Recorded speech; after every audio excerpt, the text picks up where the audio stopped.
Good morning, Mets fans, and welcome to a Monday morning edition of Driving with Mr. Met. It's been a few days since I've recorded any videos.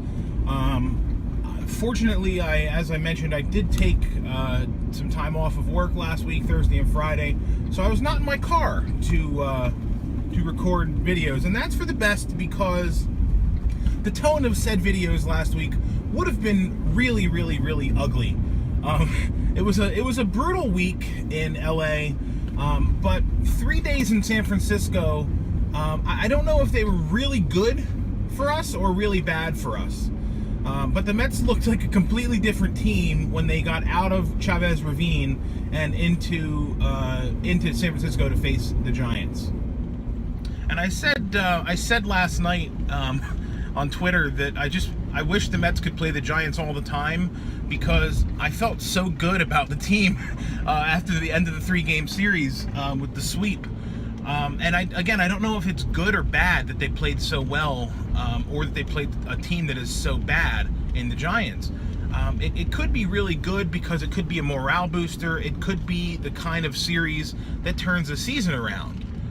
Or it could be a red herring and representative of the fact that the Giants are one of the worst teams in all of baseball. The Giants bullpen may be worse than the Mets bullpen, and that's really saying something. I mean, I think we have to look at the fact that yesterday alone, Rafael Montero actually looked like a major league pitcher. It was crazy. I mean, that's how bad the Giants are. So again, is it really good that the Mets were able to play the way they're supposed to against, as Keith would call them, a second division team? Or is it expected? You know, should everybody play that well against such a garbage team? That's the real question to ask after this series. But, you know, I'm at this point just kind of relishing the fact that it was the Mets hitting the ball out of the yard. It was the Mets making extending innings with lots of hits, that it wasn't happening to the Mets, which, as anyone who watched that Dodgers series knows, boy, that was brutal. I think the reality of the situation, to be the realist, is that the Mets played back-to-back series against two of the best teams in the National League, if not in all of baseball. Certainly from an offensive standpoint, the Dodgers and the Nationals. They played back-to-back series, 7 straight games against two really good teams. And those two really good teams clearly made the Mets look like an inferior team. Are the Mets an inferior team? Right now, yes. They're an incomplete team. They're missing half their pitching staff. I'm not making excuses, but it's the reality of the situation is that the incomplete version of the 2017 Mets is not going to compete with the complete versions of the 2017 Dodgers and the 2017 Nationals. That being said, couple of quick notes.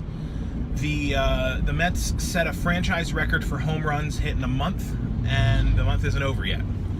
So they're adding on to this ridiculous total.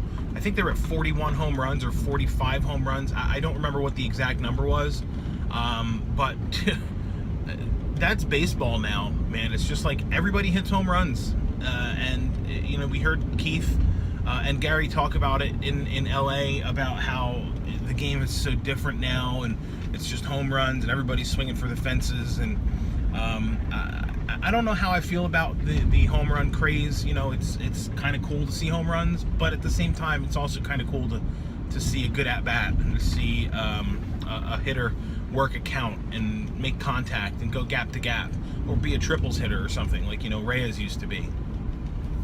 But you know, in any event, home runs are what they are. They are exciting. They are fun to watch. Yesterday, Rene Rivera hit 2. His first ever multi-home run game in his career, in his illustrious career. Jay Bruce hit another home run. He's up to 20 on the season. If he remains a Met, he is certainly on pace to shatter that single-season home run mark that's co-held by Todd Hundley and Carlos Beltran, 41. In the preseason, I predicted Bruce would hit 27 home runs this year. he may get there by the All-Star break. So, that's great. Good for Jay. I think it's wonderful that he's having a good year. Arguably the most consistent hitter on the team for the first half of the season, if for no other reason than he's been healthy and on the field. There aren't other guys that you can really say that about other than Curtis Granderson. And let's take a quick moment toward the end of this video to touch on Mr. Granderson. This is Curtis's final year of his 4-year contract, and in all 4 of those seasons, the first one not so much because 2014 was not a great season for Curtis, period, but he has been a stalwart in the Mets lineup for 4 years, and I don't think he's appreciated for his consistency and his presence in the lineup. He's come to life. I mean, he's hitting like almost 400 over the last 2 weeks. He's hitting home runs. He's leading off again. I'm amazed. I would have been on the front line saying that Curtis was dead and he was finished and his career is over and whatever. But now, good for him that he's been able to put a season together and do what really he's always done since he became a Met. So that's all for my video today. We do have an off day tonight, rather.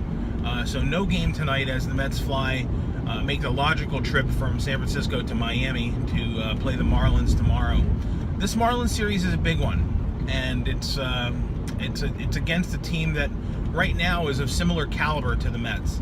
So let's see the results of this 3-game set and see if the Mets are as bad as they looked against the Dodgers and Nationals, or if they're closer to being as good as they looked against the Giants. I think this Marlins series will be very telling to that end.